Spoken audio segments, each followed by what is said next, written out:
My name is Heather. I'm sitting in my office, the city outside my window a blur of lights and movement. Across from me sits my father, his tie askew and his eyes filled with a mixture of confusion and fear. He's just asked me what I've done, and I slide a single document across the table towards him. It's been a long time coming, this moment. I remember the day everything changed, the day I realized the true nature of my so-called family. I was walking out of my office building in downtown San Francisco, a city where skyscrapers pierce the sky and the cost of living devours hopes and dreams. My father, Carl, was a smooth-talking man in his late 50s.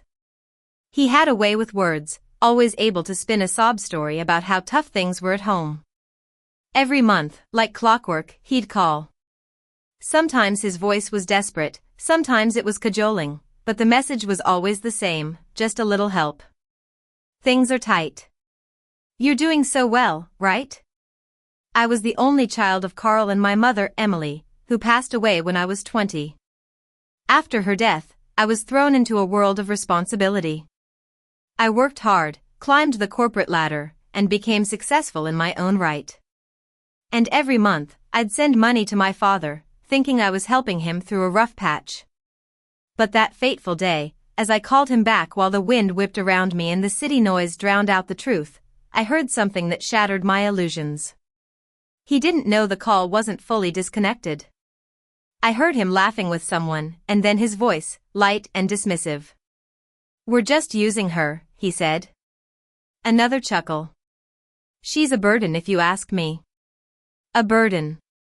I stood there on the sidewalk, the phone in my hand, feeling a mix of shock and anger. How could he say that? I had been paying off their mortgage, covering my half-brother's school fees, and supporting their lavish lifestyle for years. I didn't cry. Instead, I locked away those feelings, determined to take action. That night, I opened a folder that I had kept hidden from them. It was about my mother's legacy. When I turned 25, I had been quietly appointed the trustee of a large estate that my mother had left behind. They thought I was just a naive money source, but I was actually in control of a fortune. For weeks, I played along. I continued to make the monthly transfers, sent them gratitude texts, and even smiled in voice notes as if nothing had changed. But behind the scenes, I was working on a plan. I rerouted all the money, froze their household accounts under a compliance review, flagged all their luxury expenses, and redirected property tax notices to their inboxes.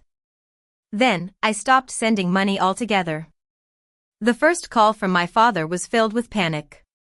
He couldn't understand why the money had stopped. Then came the anger. He shouted at me, demanding to know what I was doing. But the most surprising thing was when I heard fear in his voice. I had never heard that tone from him before.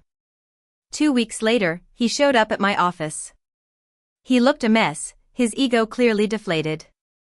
"I don't understand what you've done," he said.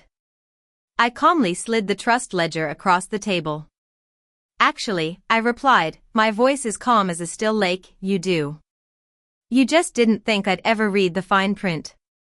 His name was right below mine on the ledger, and I now had complete control. Silence filled the room. He stared at the document, his face pale. Then, I dropped the bombshell. I told him that I had already approved a scholarship fund in my mother's name. Every dollar they had once taken from me was now going to students who would appreciate the opportunity and never see anyone as a burden. As for them, the house was leveraged to the hilt, the accounts were frozen, and the illusion of an endless supply of money was gone. He left my office looking older, his spirit broken. I sat there, looking out at the city, knowing that I had rewritten the ending of this story. I was no longer the family ATM. I was the one in control, and I had used my silent power to turn the tables on those who had underestimated me. In this city where dreams are often crushed by reality, I had found a way to rise above the manipulation and take back my life.